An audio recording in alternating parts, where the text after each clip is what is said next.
Hello there. Hey, bonjour à tous. C'est Mers qui est disponible pour vous pour ce deuxième cours de cette semaine à distance de la semaine numéro 4 du cours serveur web.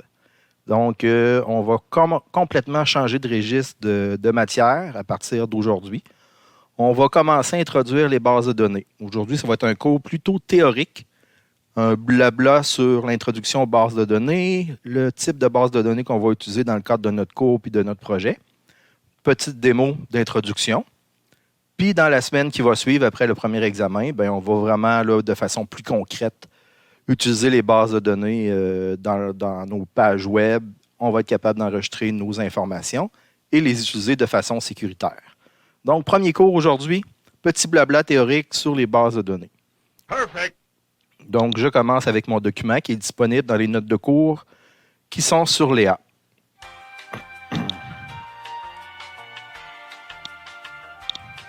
Donc, les bases de données. Évidemment, dans le cadre de notre cours, on a besoin d'utiliser des bases de données. On ne peut pas enregistrer constamment nos données dans des fichiers texte, comme on le fait depuis le début de la session. Donc, on va être obligé d'utiliser des bases de données. Les bases de données qu'on va utiliser, c'est des bases de données qu'on appelle souvent des BD ou BDD pour base de données. Ce n'est pas une bande dessinée, c'est vraiment une BD pour base de données. On parle souvent de BD en informatique. C'est un ensemble structuré, organisé, permettant le stockage de grandes quantités d'informations afin de faciliter l'exploitation. Ajout, mise à jour, recherche de données.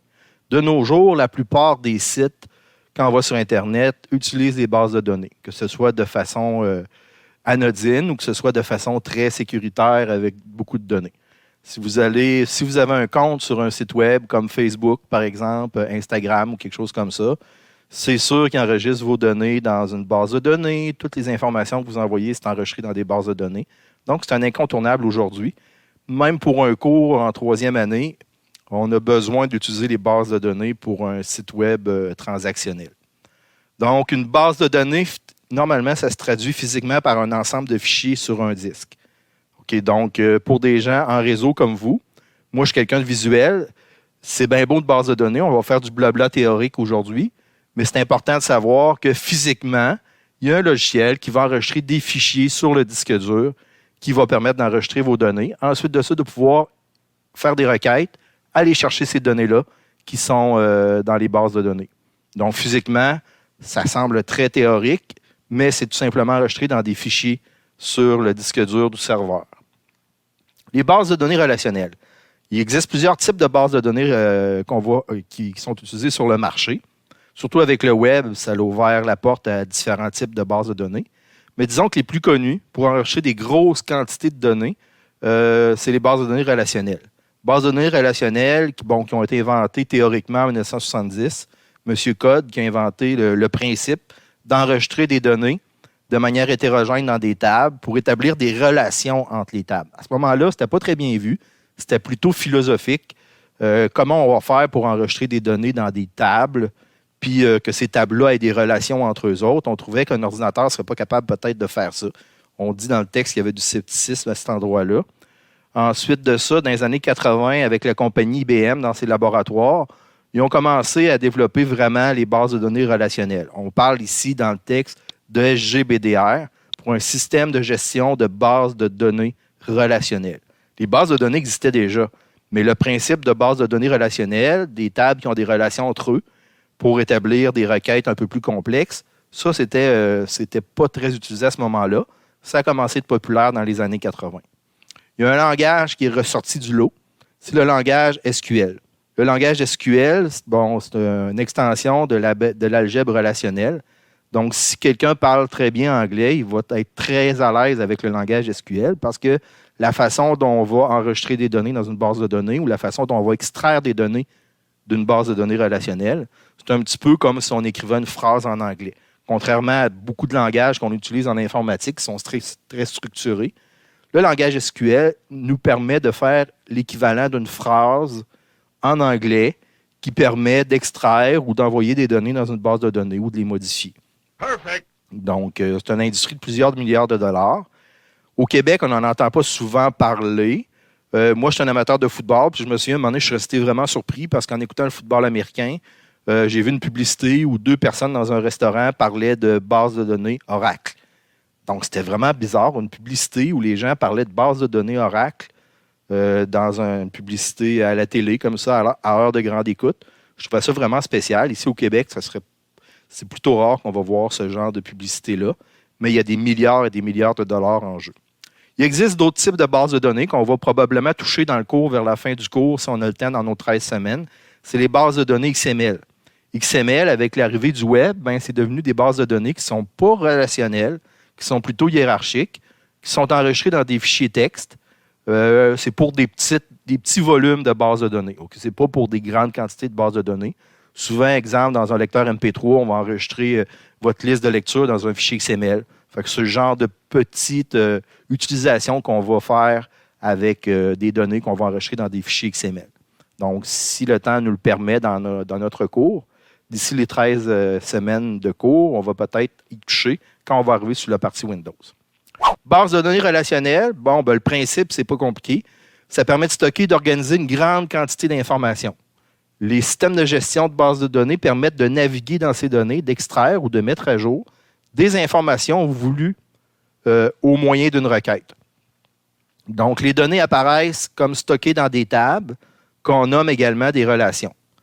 Ce système se démarque notamment en termes d'interface de base de données de type hiérarchique, même si au plan de l'implantation et en fonction des statistiques d'accès à la base, un modèle hiérarchique sera utilisé qui n'aura jamais besoin d'être pris en compte par l'utilisateur. Donc, ça va être transparent pour la personne qui va faire des requêtes. Si vous allez, par exemple, mettre à jour votre permis de conduire à la Société de l'assurance automobile du Québec, la personne va pitonner sur son ordinateur. Elle n'aura pas vraiment conscience qu'elle fait une requête à la base de données pour faire des mises à jour dans la base de données. Donc, ça peut être transparent au niveau de l'utilisateur. Entre autres, nous autres, on va faire du web. Quand les gens vont remplir, par exemple, un formulaire, ils vont s'enregistrer, ça va être inscrit dans une base de données. Ça va être transparent. La personne n'aura pas l'impression de faire une requête SQL puis de faire travailler une base de données. Donc, ça va être un peu transparent. C'est le programmeur, c'est-à-dire vous autres, qui allez faire en sorte que ce soit transparent, que le travail va se faire dans le code et que l'utilisateur, lui, à l'écran, ne verra pas vraiment la différence qui s'inscrit dans une base de données ou pas. All right, all right, all right. Le modèle relationnel conduit à quoi? Une grande simplicité d'usage. Comme je viens de vous dire, l'utilisateur ne s'aperçoit pas vraiment qu'il fait des choses très complexes. Une transparence pour l'utilisateur de toute réorganisation technique de la base. Donc, si jamais il y a des mises à jour, des choses qui se font, l'utilisateur, lui, n'en a pas vraiment conscience. Une facilité de combinaison du contenu de plusieurs tables. On va utiliser des jointures, des joins, qui vont nous permettre d'aller chercher des choses dans différentes tables, puis de les faire apparaître, exemple, dans notre page web, comme si c'était une seule requête, quelque chose de pas vraiment compliqué. Mais ça va être au programmeur, lui, de penser à la requête, d'aller chercher des choses dans plusieurs tables. On dit que les relations possèdent un certain nombre d'attributs permettant de décrire NUPLET. Donc, la non-duplication, absence de redondance des NUPLET est d'assurer par le système de gestion de base de données. On va s'assurer de ne pas rentrer 2-3 fois la même information dans notre base de données. Sinon, la base de données pourrait devenir très grande puis il arriverait des incohérences. Deux choses importantes dans les bases de données qu'on peut définir, deux types de clés. On va définir des clés primaires. Ça permet d'identifier un NUPLET. Par exemple, un numéro de sécurité sociale, votre numéro d'étudiant au cégep, etc. Et aussi des clés étrangères. C'est l'équivalent de la clé primaire, mais dans une autre table qui permet de faire la référence entre deux tables. Donc, les notions de clé primaire et de clé étrangère vont être très importantes quand on va utiliser les tables d'un système de gestion de base de données relationnelle pour permettre de faire des relations entre les tables. Donc, on va revenir là-dessus avec nos exemples concrets la semaine prochaine, mais juste le fait d'identifier qu'il y a des clés primaires et des clés étrangères dans une table, ça va être important. Puis c'est sûr qu'à l'examen numéro 2, je vais revenir là-dessus. Pour accéder aux données, on utilise différents opérateurs logiques, donc des sélections, puis de la projection, mais aussi des jointures. Donc, ça aussi, on va faire des exemples de jointures dans les exemples que je vais vous faire la semaine prochaine en classe.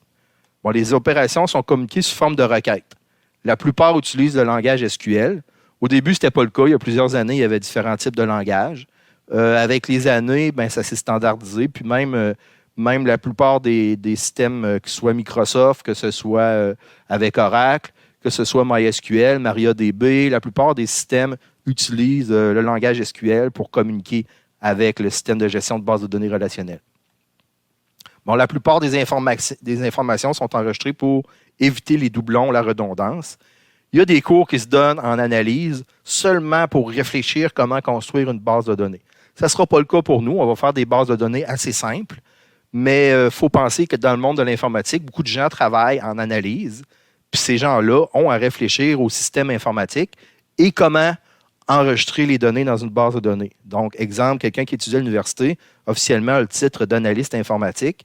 Normalement, il devrait être capable de faire l'analyse pour concevoir les systèmes de gestion de base de données, pour les préparer à recevoir des données. Puis un système de gestion de base de données qui a été mal construit, des tables qui n'ont pas vraiment d'allure ou les relations ne sont pas bien faites, bien, ça va créer des données, ça va créer des problèmes pour les données. Ça va créer des incohérences. Donc, quelques détails techniques. On vous donne un exemple ici avec une table personne qui va contenir les informations sur la personne. Dans le cadre de votre projet, ça va être à vous de voir, créer vos bases de données, créer vos tables, puis dans chacune de vos tables, voir quelles informations sont pertinentes à enregistrer. Comme on a un exemple ici avec, on va représenter dans une table une personne. Pour identifier la personne, on a un Pers ID, qui est son identificateur, le nom, le prénom, la date de naissance et la ville de naissance. Ce n'est pas écrit dans le texte, mais je peux tout de suite vous dire que, par exemple, la plupart du temps, dans une table, on va avoir un numéro d'identification unique pour chacun des enregistrements. C'est pour ça que depuis quelques années, nous autres, les êtres humains, bien souvent, on est numérotés. Comme quand vous arrivez au cégep, vous avez un numéro d'étudiant au cégep avec votre année d'entrée au cégep. Même chose dans la société, permis de conduire, on a un numéro de permis de conduire. Vous allez chez Hydro-Québec, vous allez avoir un numéro sur votre facture qui vous identifie de façon unique. Donc, dans notre société, les numéros d'identification sont apparus pour faire en sorte que les bases de données puissent nous identifier plus facilement, puis créer une cohérence là-dedans. Donc, si on regarde ici, bon, on parle aussi de la clé ici, qui pourrait être la clé, qui est le Person ID. Donc, la plupart du temps, dans les tables, on va créer un champ qui va être un numéro unique pour représenter un enregistrement. Donc, c'est pour ça que les numéros sont apparus en grande quantité grâce aux bases de données ou à cause des bases de données, si on peut se dire. Certaines clés sont dites étrangères parce qu'elles sont identiques à la clé primaire, mais ils sont dans une autre table. Ils font juste le lien entre les deux tables. Donc, si, par exemple, quelqu'un vit dans une ville, ben, la ville pourrait être une clé primaire dans une table et une clé étrangère dans une autre table. Donc, on vous dit que les clés étrangères sont issues du processus de normalisation du modèle de données. Donc, quand on implante une base de données, il faut penser à certains aspects. Personne ne doit pouvoir mettre à jour les données dans une table pendant qu'une autre personne les modifie. Donc, on parle de paradoxe. Si, par exemple, deux personnes vont se connecter au même enregistrement d'une table pour essayer de modifier son contenu, il peut y avoir une incohérence. La dernière personne qui enregistre va écraser ce que la première personne est en train de modifier. Donc, ça crée un enjeu pour savoir qui a accès aux bases de données. Dans les bases de données relationnelles modernes, le système de gestion de bases de données va s'occuper de faire les autorisations pour faire en sorte qu'il n'y ait pas de paradoxe comme ça. Donc, les transactions sont atomiques, c'est-à-dire qu'en cas de panne majeure, le système doit être capable d'enregistrer les modifications. Il y a un mécanisme qui doit permettre d'annuler les transactions si elles n'ont pas été exécutées au complet. Donc, sinon, ça crée des incohérences. La vérification de l'intégrité doit assurer à chaque valeur inscrite dans un tuple soit une valeur permise. Exemple, vous rentrez le mois d'une personne, quel mois elle est née. Ben, ça ne peut pas être, par exemple, le chiffre 13, le chiffre 14, parce qu'il n'y a pas de mois 13, il n'y a pas de mois 14 dans notre système occidental. Donc, ça ne fonctionnerait pas. On a un petit exemple ici. Vous trouvez peut-être que c'est un peu long. Je vous avais dit que ce sera beaucoup de blabla là, sur les tables. On a un exemple ici avec une table personne. Donc, les petits champs qu'on a vus tout à l'heure, là, on a un numéro de personne, dans le fond, qui apparaît ici à gauche. Vous avez le nom de la personne, vous avez son prénom, vous avez sa date de naissance, puis vous avez sa ville de naissance. Oh! J'attire votre attention sur le fait que la ville de naissance, dans cet exemple-là que j'ai trouvé sur Wikipédia, ce n'est pas le nom de la ville qui apparaît. C'est un numéro. Donc, on va faire la correspondance. La table relationnelle nous permet de faire la correspondance avec la table ville qui est ici. Donc, exemple, Bob Dupont, sa ville de naissance, c'est la ville 1. On ne va pas donner toutes les informations, sinon ça ferait trop de données. À chaque fois que quelqu'un est né dans la ville 1, il faudrait écrire toutes les informations sur sa ville. Donc, on va faire une table ville qui va contenir un numéro de ville. Dans ce cas-là, ici, la ville 1, qui est Paris, sa population, sa superficie et sa région. Donc, avec la relation qu'il y a entre ces deux tables-là, on parle de base de données relationnelle, on va pouvoir en déduire que Bob Dupont, ici, qui est né dans la ville de naissance 1, c'est Paris. Et sa population, c'est ceci. Et sa superficie, c'est cela. Et la région, c'est 12. Donc, même chose pour les autres villes, Lyon, Grenoble. Ils ont un numéro d'identification par ville.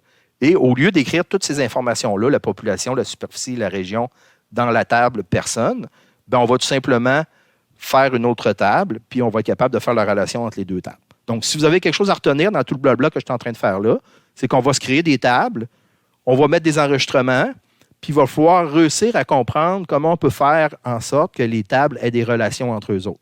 Donc, dans ce cas-là, c'est assez évident qu'une personne est née dans une ville, mais on a fait une table ville qui nous donne d'autres informations sur cette ville-là. Donc, ça va permettre de faire une relation entre les deux tables. Je passe rapidement sur le blabla qui est ici. Système de gestion de base de données.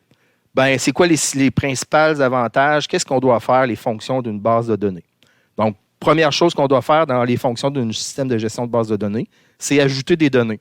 Des tables vides, ça ne nous sert absolument à rien. Donc, il faut absolument ajouter des données à nos bases de données. On parle du langage de description de données, LDD, puis il y a un langage de manipulation de données aussi qui existe. Mettre à jour les données, évidemment, on doit être capable de modifier ces données-là. Ce n'est pas coulé dans le béton. On va être capable de modifier les données qu'on rentre dans une base de données. Évidemment, le but ultime, c'est de faire des recherches dans la base de données pour ressortir l'information. Donc, si un policier vous arrête sur la route, il va être capable, grâce à son ordinateur, de taper votre numéro de permis de conduire puis de voir votre dossier. Donc, ça permet de faire des recherches, d'aller chercher des choses qui sont dans la base de données. Ce qu'on va utiliser dans notre cours comme système de gestion de base de données relationnelle, c'est MySQL. C'est discutable. À la base, MySQL a été popularisé parce que c'est un langage de système de gestion de base de données du monde du libre. On parle d'un gestionnaire de base de données libre, très utilisé dans les projets libres et dans les milieux industriels. Donc, à l'arrivée de MySQL, on s'est aperçu que c'est devenu rapidement très populaire. C'était très peu coûteux. À moins d'être une grosse entreprise, si vous utilisez des bases de données MySQL, vous allez devoir payer une redevance. Sinon, pour l'usage personnel, dans le cadre d'un site web comme nous autres, on va faire, il n'y a pas de coût qui est relié à l'utilisation de MySQL. Les petites caractéristiques de MySQL, on dit que c'est un serveur de base de données relationnel, SQL, développé dans un souci de performance élevée. Donc, le multithread, robuste et multi-usager utilisateur. C'est un logiciel libre développé à double licence en fonction de l'utilisation que vous en faites. C'est ce que je vous expliquais tout à l'heure. Les systèmes supportés, on vous parle d'un paquet de systèmes. On peut l'utiliser dans notre cas, nous autres, sous Linux. On peut l'utiliser aussi sous Windows. Donc, c'est possible de faire les deux. On peut utiliser aussi des langages de programmation pour avoir accès aux bases de données, comme le C, le C++, le C dièse, Delphi, etc. Ce qui nous intéresse, nous, c'est PHP. Dans le cadre de mon cours, je l'ai déjà fait avec Perl, mais là, maintenant, aujourd'hui, on le fait encore avec PHP. Donc, dans le cadre de notre cours, ça va être très utile avec nos pages en HTML et en PHP d'accéder aux bases de données MySQL. On parle de MySQL, c'est un des petits cousins de LAMP, c'est-à-dire pour Linux, on parle de Apache, MySQL, PHP. Il y a une grosse portion des sites web dans le monde qui sont créés avec ces trois petits cousins-là, c'est-à-dire Apache, MySQL et PHP. C'est ce qu'on va faire, nous, dans le cours. On utilise déjà Apache, on utilise déjà PHP, puis là, on va ajouter MySQL pour la partie base de données. Perfect. On parle de MySQL, qui était en fait le nom. C'est les deux inventeurs de MySQL. Le nom MySQL vient d'une habitude à préfixer par My une grande partie de leur dossier. Tout leur dossier était donc, le nom de leur dossier commençait par MY. Puis la fille de Michael Winda s'était nommée My aussi. Donc, c'était très utilisé. Puis officiellement, MySQL, on le prononce MySQL en anglais, ce qui donne MySQL dans la phonétique française. On parle un petit peu de l'historique ici, ça vous intéresse peut-être un petit peu moins. Savoir qu'il y a un paquet de versions de MySQL qui ont été développées, j'en ai utilisé plusieurs de ceux-là. J'attire votre attention ici, à peu près en 2007. MySQL a été racheté par son gros concurrent parce que MySQL a été racheté par Oracle. Oracle voyait vraiment là, sa part de marché baisser. Puis, à un moment donné, ils ont réussi, avec des négociations, à racheter MySQL. Donc, les gens qui utilisaient Oracle, ben, MySQL était un super gros compétiteur à des coûts moindres et très performant aussi. Donc, ils ont réussi à acheter ça. Un des précurseurs, là, M. Wyn Denius, qui avait fondé la compagnie ou le programme Oracle, lui, n'était pas très, très heureux que sa compagnie, son petit bébé, passe au compétiteur Oracle. Donc, lui a lancé MariaDB. Donc, souvent, sur Internet, vous allez voir des sites, on mélange un peu MariaDB et MySQL parce que les deux systèmes se ressemblent vraiment. Ils sont pratiquement 100% compatibles, MariaDB et MySQL. Puis MySQL a l'avantage d'être encore dans le monde du libre. Donc, n'appartient pas à une grosse société comme Oracle. Mais par contre, d'après les statistiques, MySQL est encore un peu plus utilisé que MariaDB. Évidemment, dans le langage de MySQL, on va utiliser SQL comme langage structuré de requête. Donc, c'est ce qu'on va utiliser pour faire des requêtes SQL. Donc, ceux qui ont déjà fait d'autres bases de données comme Oracle, ben, vont être quand même très à l'aise à faire des requêtes SQL avec cette base de données-là. Pour cette fin de partie-là, pour vous faire des petites démos de langage SQL, vous avez quelques exemples. Le langage SQL, on va en faire un peu plus la semaine prochaine. Par contre, vous devez savoir que vous allez avoir à connaître un minimum les principales requêtes SQL pour l'examen numéro 2 dans ce cours-là. Donc, ce n'est pas un cours de base de données, mais il faut quand même connaître les requêtes SQL de base qu'on va avoir besoin dans le cours. Pour la création des tables, je vous disais que les requêtes SQL, c'est un petit peu comme parler en anglais. Donc, on va tout simplement faire un create table, le nom de la table. Ensuite de ça, entre parenthèses, on va indiquer le nom des champs avec le type du champ. Comme par exemple ici, un champ de type integer, un deuxième champ de type integer, un troisième champ de type date, etc. Il peut y avoir des caractères aussi. Il y a plein de types de champs qu'on peut utiliser. Donc, c'est vraiment comme si on parlait en anglais. Create table, le nom de la table, entre parenthèses, ce qu'on va avoir dans notre table.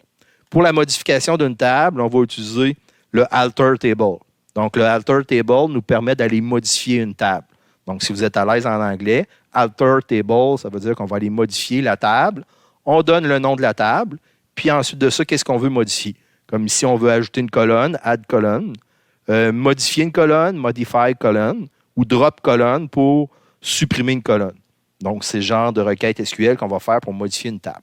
Pour supprimer une table, tout simplement, c'est trop facile, on peut quasiment faire des erreurs avec ça. C'est drop table. Drop table avec le nom de la table.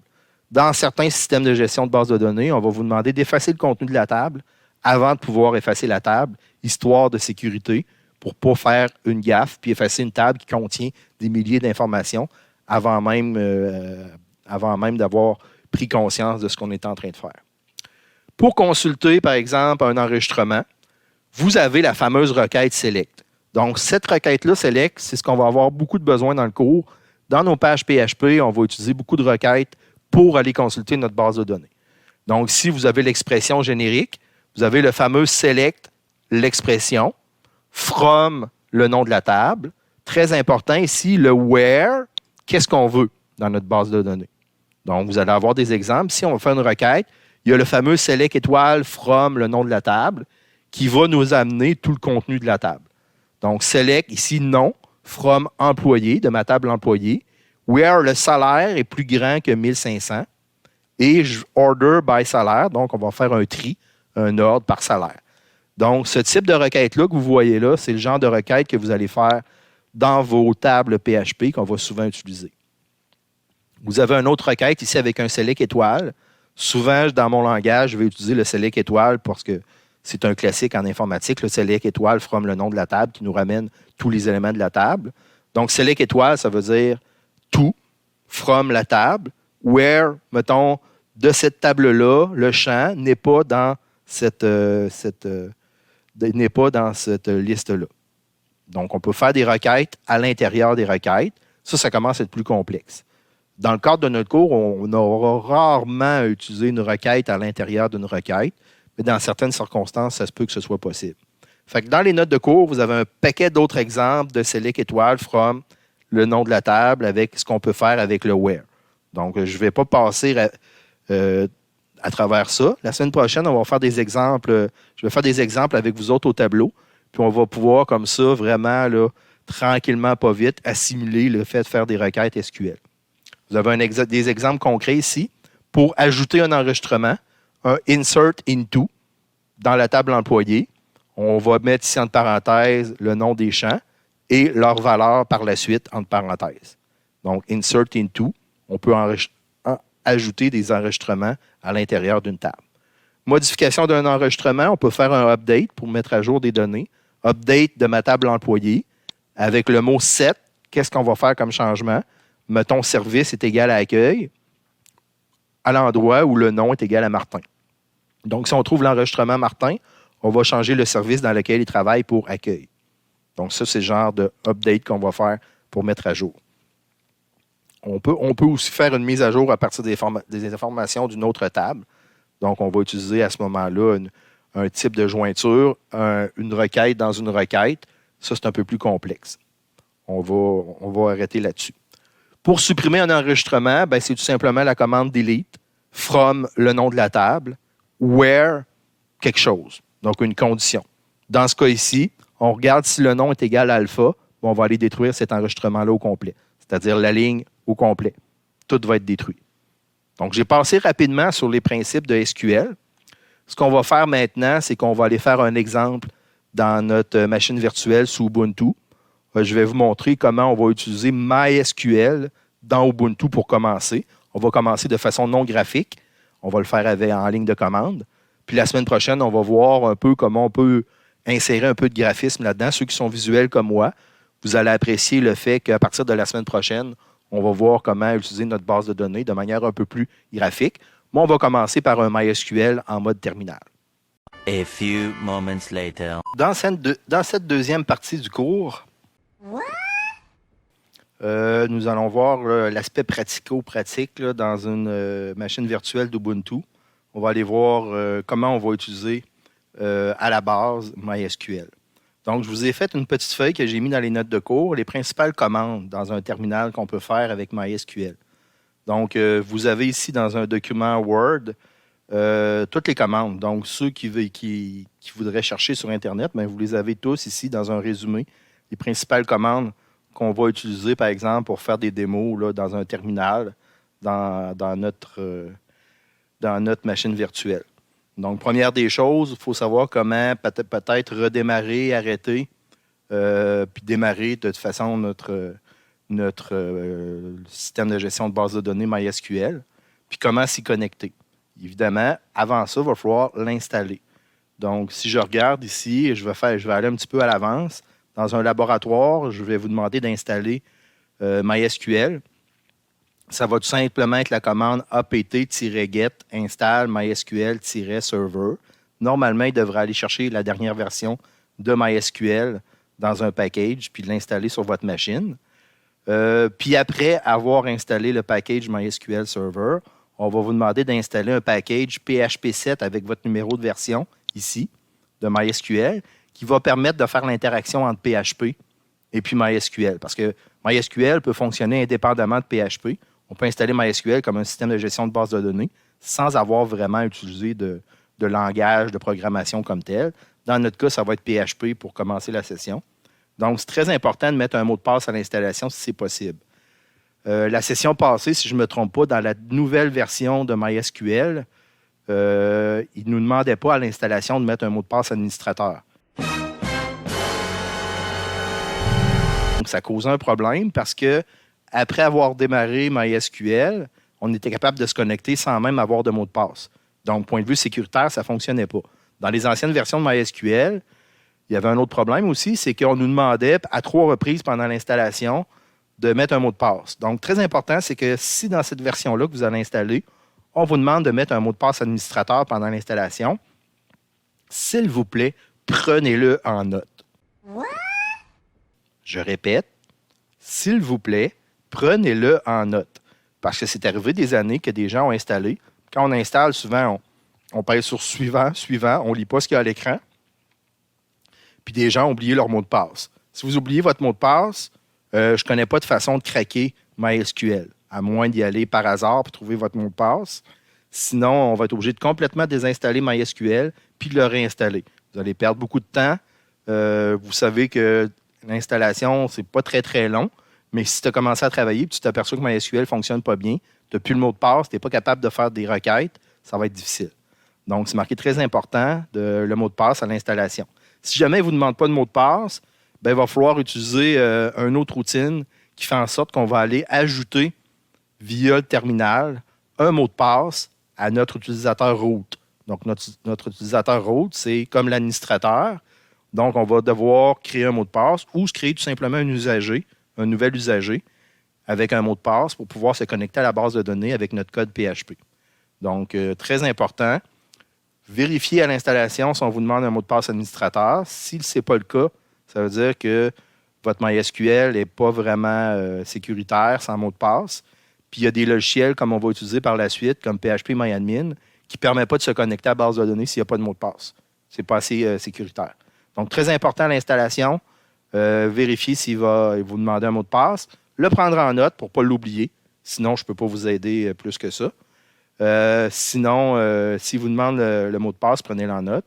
Sinon, à la fin, ben, dans mon laboratoire numéro 7, on va vous indiquer comment faire pour ajouter un mot de passe à l'usager root. Puis ensuite de ça, pour le mettre en application pour que ça fonctionne. Donc, ce que vous voyez à l'écran, là, c'est dans le laboratoire numéro 7. Ça va venir d'ici 2-3 semaines. Quand vous allez faire le laboratoire numéro 7, vous allez avoir toutes ces informations-là dans le laboratoire. Donc, on y va avec le petit exemple. Je m'en vais dans ma machine virtuelle Ubuntu.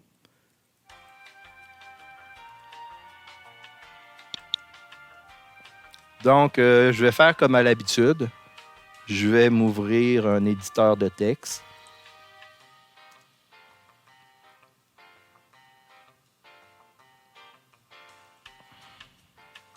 Ensuite de ça, je vais m'ouvrir Nautilus.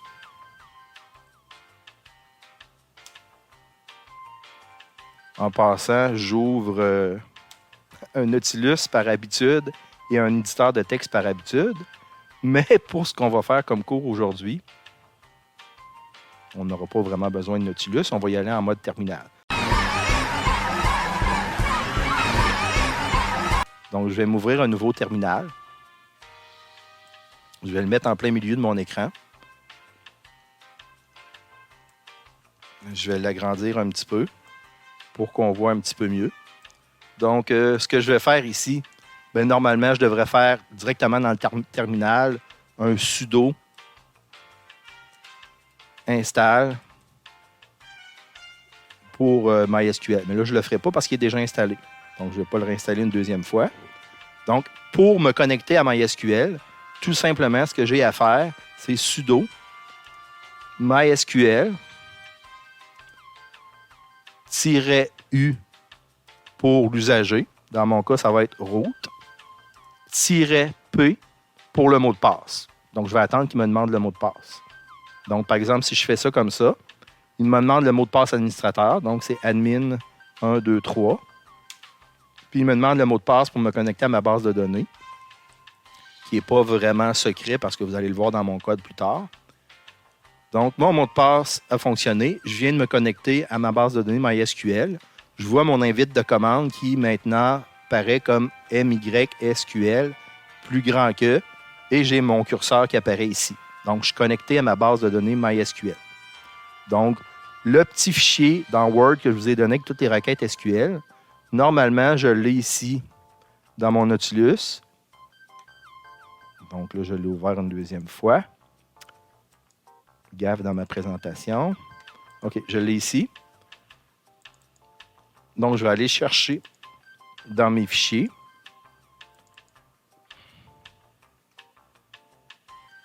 Donc, je devrais avoir un fichier requête.txt. Requête MySQL terminal.txt. Je vais l'ouvrir ici. Donc, je vais avoir toutes mes requêtes que je peux faire. Donc là, j'ai démarré mon MySQL. Deuxième requête que je peux faire, je peux aller voir mes tables. Donc, si je viens dans mon terminal ici, ce n'est pas le bon terminal. ici. Je peux coller mon show database. Ça va me permettre de voir toutes les tables qu'il y a dans MySQL. Donc, on voit ici que par défaut, il y a des tables qui sont installées. Il y a des tables qui sont très importantes là-dedans, comme la table MySQL, qui va me permettre d'avoir tous les usagers, tous les mots de passe des usagers qui vont être enregistrés dans ma table de façon cryptée, évidemment. Puis ça va me permettre aussi de créer des nouveaux usagers si j'en ai besoin. Exemple, sur le serveur du Cégep, moi, je vais créer des usagers pour toutes les équipes du cours. Comme ça, vous allez pouvoir vous connecter à la base de données du serveur du Cégep pour pouvoir aller créer votre base de données puis insérer vos éléments à l'intérieur de la base de données. Dans le cas du cours, on va commencer en local. Moi, je me suis créé une petite base de données essai que je vais utiliser. Donc, avant d'utiliser une base de données, ce qu'il faut faire, c'est vraiment se connecter à notre base de données. Donc, je vais aller faire, par exemple, un connect essai. Donc, maintenant, je suis connecté à ma base de données essai. Donc, je peux voir ce qu'il y a à l'intérieur. Donc, maintenant, je suis connecté à ma base de données essai. Je peux faire un show table avec un S pour aller voir les tables qu'il y a à l'intérieur de ma base de données essai. Donc, si on regarde ce que ça donne, on me dit qu'il y a deux tables, la table personne et la table sorte. Donc, j'ai déjà créé ces deux tables-là dans ma base de données essai. Je peux voir aussi la description de mes tables. Je peux faire un describe. Describe, par exemple, personne. Comme ça, je termine toujours par un point-virgule. Donc, je vais voir la structure de ma table, comme ça. Je vois qu'à l'intérieur de ma table, j'ai un numéro ID, qui est un integer de 4. J'ai un prénom qui est un varchar de 55. Un nom qui est un varchar de 50. Image qui est un varchar de 30. Et un no-type qui est un varchar de 4. Je vais faire la même chose pour ma table sorte. Donc, je vais voir ma table sorte. J'ai un no-type, j'ai un nom et j'ai une description. Vous allez remarquer le lien qui est entre les deux tables. C'est que le numéro ID de ma table personne, ici, en haut, le numéro ID, la clé, c'est une clé primaire. Donc, ici, il y a un lien ici, là, clé primaire ici pour no-type. Puis, il va y avoir un lien entre mes deux tables. No-type, ici, ça va être une clé étrangère qui est reliée à no-type de mon autre table. Donc, on va pouvoir faire un lien relationnel entre mes deux tables. Donc, je vais retourner ici dans mes requêtes. On peut faire, exemple, un update. J'ai fait un copier-coller de mes requêtes dans le terminal pour faire un update, par exemple, sur un mot de passe. Avant de faire des updates puis faire des choses comme ça, on va aller voir le contenu de mes tables. Donc, pour aller voir le contenu de mes tables, évidemment, un select étoile from le nom de la table, ça devrait bien fonctionner. Donc, on va aller voir le contenu de ma table personne. Là, j'ai mis une majuscule. Normalement, on peut mettre majuscule, il n'y a pas de problème, là, mais select étoile from personne. On termine toujours par un point-virgule, sinon il va passer à l'autre ligne, puis la commande ne sera pas terminée. Donc, je fais un select étoile from personne, je vois le contenu de ma table. Vous ne serez pas surpris que dans ma table personne, c'est des personnages de Star Wars. J'ai des numéros ID, j'ai des prénoms de personnages de Star Wars avec le nom des personnages. J'ai enregistré dans ma base de données une image correspondante et j'ai un numéro de type pour dire quel type de personnage que c'est.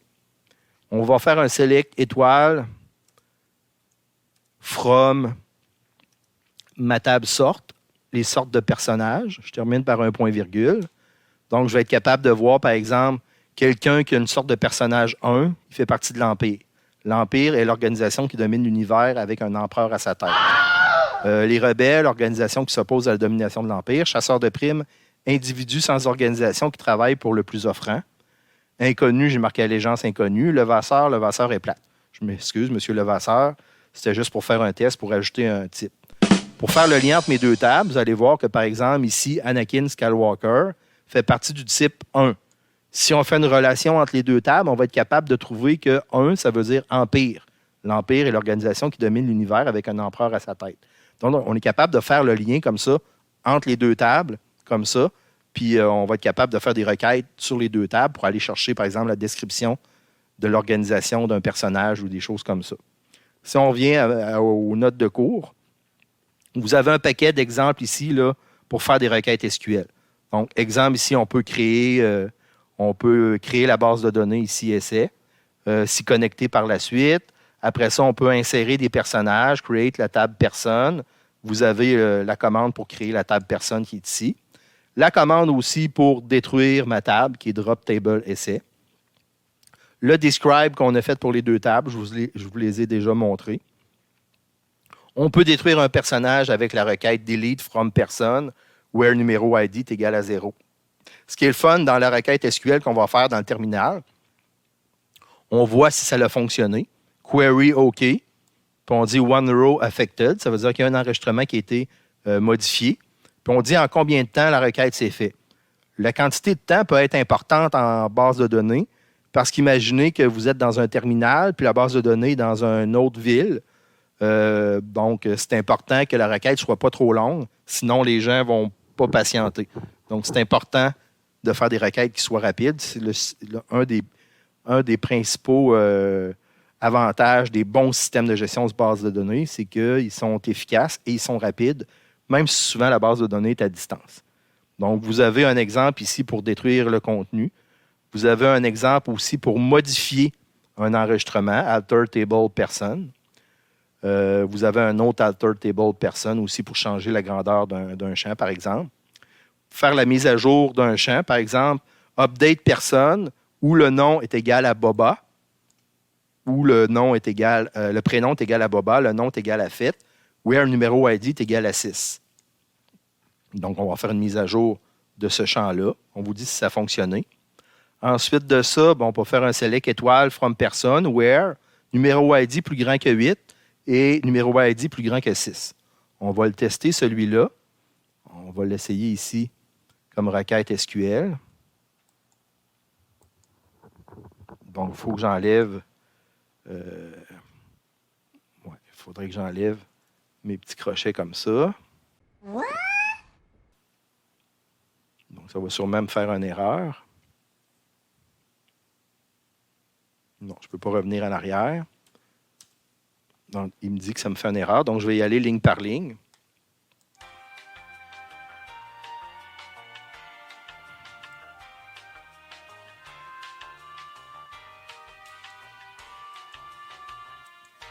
Select étoile from person. Regardez ce qui arrive si je fais un Enter sur mon ordinateur, un Entrée. Il change de ligne. Fait que là, il ne fallait pas que je tape le petit tiret plus grand que. Je reviens ici. Je vais faire mon where numéro ID est plus petit que 8 et plus grand que 6. Ensuite de ça, je vais mettre un ordre order by prénom. Puis je vais terminer par un point-virgule. Donc, c'est peut-être une bonne chose que j'ai fait l'erreur. Ça vous permet d'éviter peut-être de faire cette erreur-là. Donc, il va nous sortir comme résultat, il n'y en a aucun. Donc, plus petit que 8 et plus grand que 6, c'est vrai qu'il n'y a pas de no-type numéro ID. Non, qui est entre les deux. Donc, il faudrait peut-être que je change ma requête. Je peux toujours utiliser les flèches sur mon clavier pour aller chercher les dernières requêtes. Donc, je vais faire, mettons, plus petit que 12 et plus grand que 3, au moins pour que j'aie un résultat. Comme ça. Donc là, vous voyez qu'il me sort quelques personnages qui ont un numéro ID plus grand que 3 et plus petit que 128. Donc, il en a sorti 4 personnages. Donc, ça fonctionne pour cet exemple-là. Je descends encore un petit peu dans mes exemples. Ici, il y avait Dark Vador. Moi, je ne l'ai plus dans mes exemples. Select étoile, ça, on l'a déjà fait. Vous avez un alter table pour changer quelque chose dans ma table. Ça, c'est fait aussi. Vous pouvez détruire, par exemple, la colonne d'une table avec alter table person drop description. Je ne le ferai pas parce que je ne veux pas détruire ma table. Dernière petite chose dans ma petite démonstration d'aujourd'hui. Évidemment, ce qui est le fun aussi, c'est de faire une copie de sécurité de notre table, de nos bases de données, une base de données en particulier. Donc, une des façons de faire, c'est avec la commande MySQL dump -p avec la base de données essai. Plus grand que, c'est comme si je l'envoyais dans le fichier essai.txt. Même chose ici, là, pour récupérer ma base de données, je fais juste changer le sens de ma flèche qui est là pour faire en sorte que ce qu'il y avait dans le fichier essai.txt, se retourne dans ma base de données. Donc, ça, c'est une façon de faire une copie de ma base de données dans un fichier texte et c'est une façon aussi d'aller le récupérer. Dans certaines situations, la récupération s'avérait difficile, surtout si le fichier essai.txt n'est pas dans le même répertoire. Donc, la dernière façon que vous avez aussi, c'était avec source. Quand vous êtes dans MySQL, vous pouvez faire source avec le chemin pour aller chercher le fichier. Il va aller exécuter ligne par ligne chacune des lignes qu'il y a dans le fichier texte. Je vais terminer avec ça. Je vais vous montrer ce que ça donne comme résultat. Par exemple, j'ai mon fichier essai.txt qui est là. Admettons, je fais une copie de sauvegarde de ma base de données essai.txt dans un fichier texte. Donc, si on regarde ce que ça donne, mon fichier essai.txt, mon système de gestion de base de données va faire quelque chose qui ressemble à ça. Regardez, il va créer un fichier avec des commentaires sur la version de la base de données, etc. Il va recréer le create table comme ça. Il va refaire toutes les insert into dans ma table. Il va créer ma table sort. Il va faire les insert into. Donc, il va créer mes deux tables, puis ensuite, il va mettre le contenu à l'intérieur. Donc, ça, c'est très pratique si vous avez besoin, par exemple, de partir d'un ordinateur, aller sur un autre ordinateur, ou avec votre collègue, transférer votre base de données. Vous pouvez tout simplement exporter votre base de données dans un fichier texte, puis après ça, dans le fichier texte, l'importer dans votre MySQL, puis ça devrait fonctionner. Je vais terminer le cours là-dessus. Quand vous créez une table, par défaut, vous devez lui dire quel type de table vous voulez créer. OK? Ici, dans mon exemple, j'ai engine égale INNODB. Engine égale INNODB. C'est un type de table qui va permettre les requêtes avec des bases de données relationnelles, donc les relations entre les tables, faire des jointures. Donc, très important, si vous prévoyez utiliser la base de données relationnelle avec des jointures entre les deux tables, c'est ce que je vous suggère de faire, c'est qu'à la fin, quand vous faites un create table, à la fin de la parenthèse, ajoutez le petit engine égal. Il y a plusieurs types de bases de données. Si vous oubliez de faire le engine égal INNODB, il va créer une table de type MyISAM. MyISAM, c'est un type de table qui ne permet pas de faire des requêtes entre les tables. Donc, qui ne permet pas de faire des relations, de créer des bases de données avec une clé étrangère, clé primaire, et de créer des relations entre les tables. Donc, par défaut, vous devriez toujours prendre l'habitude d'utiliser engine égale INNODB. J'insiste là-dessus. C'est sûr et certain qu'à l'examen numéro 2, je vais poser une question là-dessus. Donc, si je reviens à mon fichier que j'ai mis avec les requêtes SQL, attendez un petit peu ici, regardez ce que j'ai fait en bas. Ici, dans mon create table person, j'ai mis en jaune type égale INNODB pour attirer votre attention là-dessus. Donc, ceux qui écoutent cette vidéo, qui sont assez attentifs parce que je n'ai pas réussi à les endormir avec ma petite partie théorique du début, bien, à l'examen, c'est sûr et certain que je pose une question sur les types de tables. Puis par défaut, je peux vous dire que ici, j'ai marqué un commentaire, voir INNODB pour l'intégrité clé étrangère. Parce que par défaut, il va mettre une table de type MyISAM, puis MyISAM ne permet pas de faire de l'intégrité référentielle. Donc, très important quand vous allez créer une table en mode terminal, de choisir type égale INNODB, qui va permettre de faire des relations entre clé primaire et clé étrangère pour l'intégrité des tables. J'ai mis en jaune ici aussi ce qu'on peut faire pour modifier une table, pour créer une clé étrangère, créer une table de contraintes entre une clé primaire et une clé étrangère. Ça, on va le voir au tableau la semaine prochaine. Je vais vous faire un exemple au tableau pour être sûr que tout le monde ait compris. Donc, je passe un peu rapidement là-dessus, mais je vais revenir là-dessus la semaine prochaine. Évidemment, pour ceux qui ne sont pas très à l'aise avec le mode terminal que j'ai fait aujourd'hui, dans les semaines à venir, on va installer PHPMyAdmin qui va permettre d'utiliser nos bases de données dans un navigateur web avec une façon un peu plus graphique de gérer ces bases de données. Donc, ceux qui sont un petit peu découragés du mode terminal jusqu'à maintenant, inquiétez-vous pas, ceux qui sont visuels, on va installer PHPMyAdmin dans les semaines à venir et on va utiliser PHPMyAdmin pour gérer nos bases de données éventuellement. Mais le mode terminal est toujours très utile pour vérifier nos requêtes, pour vérifier nos connexions, pour vérifier si nos requêtes sont fonctionnelles. Donc, je vais revenir à l'occasion sur le mode terminal pour vérifier, voir si nos requêtes sont bonnes et s'ils n'ont pas d'erreur à l'intérieur. Donc, je vous remercie pour votre attention. Je termine ce cours-là cette semaine là-dessus. N'oubliez pas, la semaine prochaine, on va se revoir normalement en présence. Et puis, il devrait y avoir un examen mardi. N'oubliez pas l'examen. Si vous avez des questions, n'hésitez pas à me poser des questions. Soit en allant me rencontrer sur Meet, sur Teams, je veux dire, d'Office 365, ou soit en m'envoyant un MIO. Il n'y a pas de problème. Je vais essayer de répondre du mieux que je le peux à vos questions. Sinon, on se revoit la semaine prochaine. Merci à tous. All right, all right, all right.